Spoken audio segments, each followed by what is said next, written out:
Assalamualaikum warahmatullahi wabarakatuh. Hai teman-teman, ketemu lagi di Prakarya bareng Bu Lida.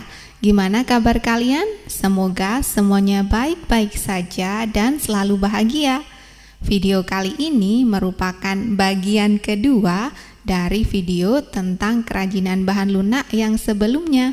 Yang akan kita bahas pada video kali ini adalah pertama, proses produksi kerajinan bahan lunak dengan bahasan proses produksi kerajinan bahan lunak alam dan proses produksi kerajinan bahan lunak buatan. Teman-teman, beragam benda kerajinan dari bahan lunak alam dan buatan dapat diciptakan dan dibuat berdasarkan bentuk dan bahan yang digunakan. Selain jenis dan karakteristik bahan yang digunakan sangat bervariasi, teknik yang digunakan juga sangat beragam.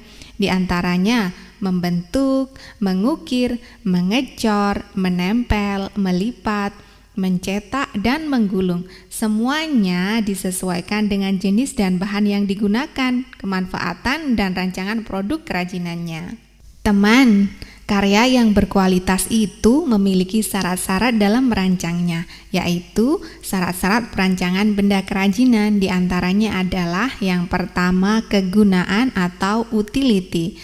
Maksudnya, benda kerajinan harus mengutamakan nilai praktis, yaitu dapat digunakan sesuai fungsi dan kebutuhan. Contohnya, mangkuk untuk wadah sayur. 2. Kenyamanan atau comfortable. Kalau yang ini maksudnya adalah benda kerajinan harus menyenangkan dan memberi kenyamanan bagi pemakainya. Contohnya, cangkir didesain memiliki pegangan. Yang ketiga, keluasan atau flexibility. Ini artinya benda kerajinan harus memiliki keserasian antara bentuk dan wujud benda dengan nilai gunanya. Contohnya, sepatu yang sesuai dengan anatomi kaki. Kalau yang keempat, keamanan atau safety. Nah, kalau ini maksudnya bahwa benda kerajinan tidak boleh membahayakan pemakainya. Misalnya, peralatan makanan yang terbuat dari plastik harus dipastikan bahwa bahan yang digunakan itu sesuai dan bisa digunakan untuk manusia. Yang kelima, keindahan atau disebut juga dengan estetik. Seperti yang kalian ketahui, kalau indah itu maksudnya menarik dan memiliki daya tarik yang lebih dibanding yang lain. Keindahan suatu benda itu bisa dilihat dari bentuk, hiasan atau ornamen dan bahan bakunya. Nah teman, untuk lebih mudahnya proses perancangan yang baik itu bisa digambarkan dengan diagram berikut. Yang pertama, mulai dari proses perancangan. Ketika kita sudah selesai proses perancangannya, kemudian baru kita menentukan bahannya. Ketika bahan sudah selesai ditentukan, kemudian cari ide dari berbagai sumber. Kalau idenya sudah dapat, setelah itu baru kalian membuat sketsa karyanya. Kemudian pilihlah atau tentukan sketsa yang terbaik menurut kalian. Kemudian silahkan kalian kumpulkan alat dan bahan apa saja yang dibutuhkan. Setelah selesai, kemudian baru proses pembuatan produk. Ketika pembuatan produk sudah usai, selanjutnya adalah mengevaluasi. Kemudian ketika sudah dievaluasi dan diuji coba, terakhir adalah merevisi produk. Apa saja perlu perbaikan, mana saja yang perlu diperbaiki dan perlu ditingkatkan kualitasnya. Baiklah teman-teman, kita tadi sudah belajar tentang proses produksi kerajinan bahan lunak secara umum. Sekarang mari kita belajar tentang proses produksi kerajinan bahan lunak alam. Oh iya teman-teman, dari daerah manakah kalian berasal? Silahkan komen di kolom komentar ya.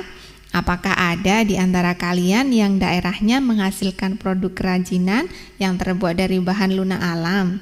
Karena di setiap wilayah tentunya berbeda dengan wilayah lainnya. Hal ini dikarenakan sumber daya alam dari masing-masing daerah berbeda.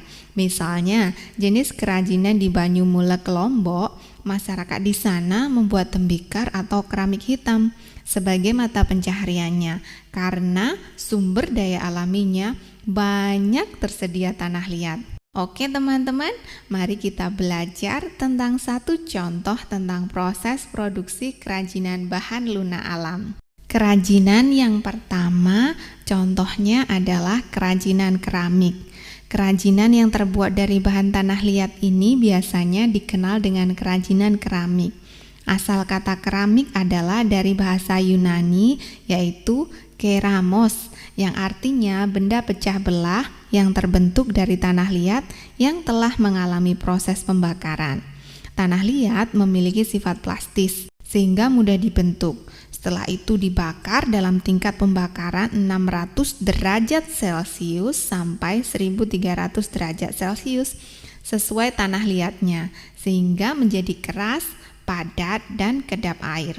Bahan produksi pembuatan kerajinan keramik yang utama adalah tanah liat.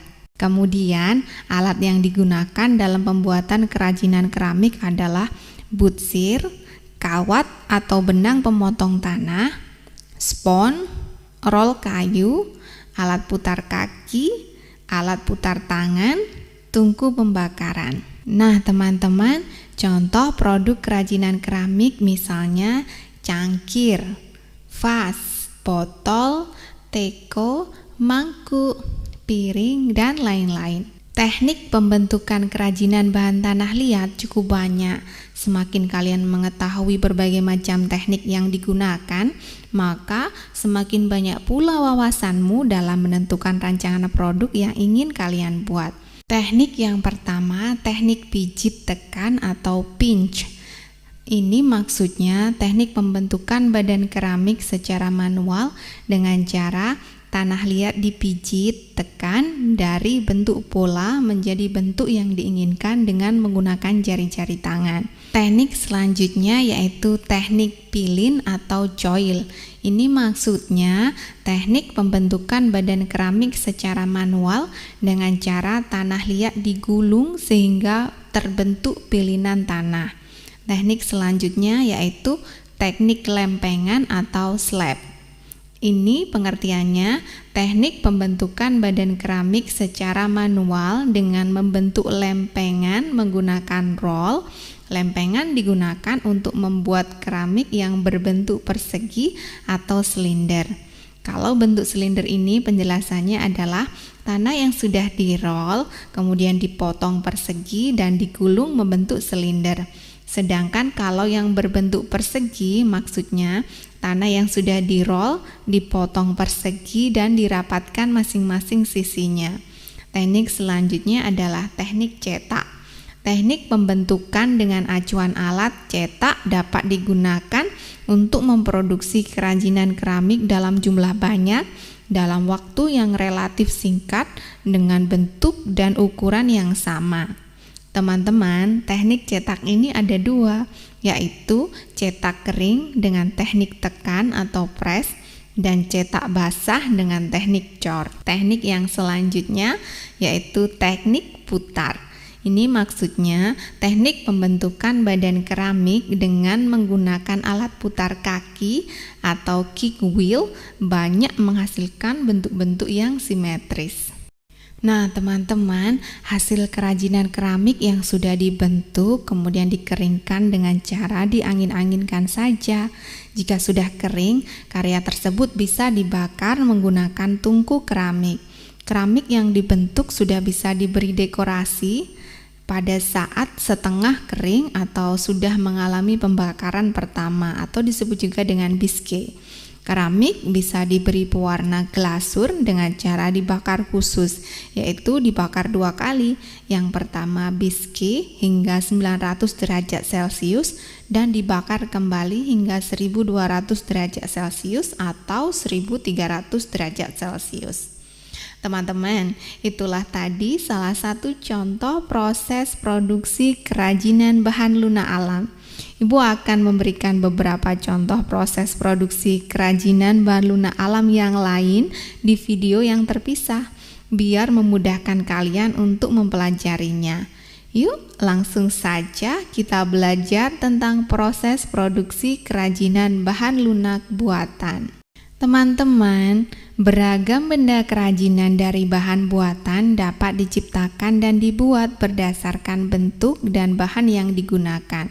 Bahan yang digunakan bisa berupa lilin, plastik, kaca, gips, semen, fiberglass, sabun, parafin, atau spons. Teknik yang digunakan juga bervariasi, seperti menggunting, menempel, melipat, mencetak, memahat, dan juga membentuk. Semua disesuaikan dengan desain dan jenis bahan yang digunakan. Yuk teman-teman, mari kita pelajari bersama-sama salah satu contoh proses produksi dari kerajinan bahan lunak buatan. Contohnya adalah kerajinan lilin. Pada zaman dahulu, lilin digunakan sebagai penerangan. Kalau saat ini, lilin lebih banyak digunakan untuk upacara keagamaan, ulang tahun, dan pewangi ruangan. Bahan pembuatan lilin yaitu lilin lebah, lilin batang, parafin, plastisin, silikon, serta katalis untuk cetakan. Alat yang digunakan dalam pembuatan kerajinan lilin adalah cetakan, kompor, panci, wadah atau loyang aluminium, pengaduk, pewarna lilin, bisa menggunakan krayon dan celemek. Produk kerajinan lilin ini contohnya ada beragam ya, bahkan saat ini ada yang memiliki aroma dan dibuat dengan berbagai rasa. Proses pembuatan lilin itu sederhana saja. Yang pertama, kalian tinggal memanaskan lilin dan parafin di atas panci. Setelah itu, lilin dapat diberi warna bubuk atau cair atau bisa menggunakan krayon sisa, karena krayon mengandung minyak. Setelah itu, siapkan cetakan dan tuangkan lilin cair tersebut ke dalam cetakan yang sudah disajikan. Dan buka lilin setelah 15 menit dari cetakannya. Nah teman-teman, sepertinya asik bukan membuat kerajinan dari lilin? Untuk contoh proses produksi kerajinan bahan lunak buatan yang lain akan Ibu berikan di video yang terpisah ya. Baiklah teman-teman, yuk kita rangkum apa saja yang sudah kita pelajari di video ini. Rangkumannya adalah, pertama, ada 5 syarat dalam perancangan benda kerajinan, yaitu kegunaan atau utility, kenyamanan atau comfortable, keluasan atau flexibility, keamanan atau safety, dan keindahan atau estetik. Yang kedua, teknik dan proses produksi kerajinan bahan lunak alam dan buatan sangat beragam dan dibedakan berdasarkan jenis bahan yang digunakan dan rancangan karya yang ingin dibuat. Oke teman-teman, itulah tadi seluruh rangkaian video pembelajaran kita hari ini. Jumpa lagi di video-video selanjutnya. Terima kasih sudah menyimak hingga akhir. Semoga ini bermanfaat buat kalian semua. Wassalamualaikum warahmatullahi wabarakatuh. Bye-bye.